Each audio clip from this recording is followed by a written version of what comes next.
2018 سے لے کے 2022 تک مسلم لیگ نون کے کتنے لوگوں نے انٹرویوز دیے یا مسلم لیگ نون چھوڑی یا انہوں نے کوئی پریس کانفرنس کی؟ کیا جب رانا ثناء اللہ کو سزائے موت کی چکی میں بند کیا گیا تھا انہوں نے ابار آ کے پریس کانفرنس کر دی تھی یا کہا تھا مجھے دوائی دے دو مگر میرے سے پریس کانفرنس پہلے کرا لو؟ یہ کوئی بہانہ نہیں ہے.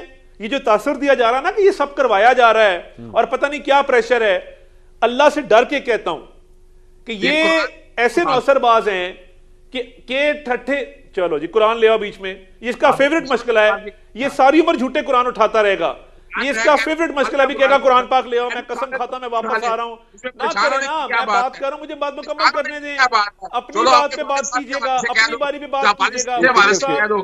یہ جو کچھ کہہ رہے ہو وہ بتایا کرو تو سچ ہو. یہ بڑی ڈسٹربنس ہوتی ہے, جس کی باری ہے وہ اپنی باری پہ بات کرے, یہ مناسب نہیں ہے, یہ پہلے بھی کرتے رہتے ہیں, اب یہ جھوٹے قرآن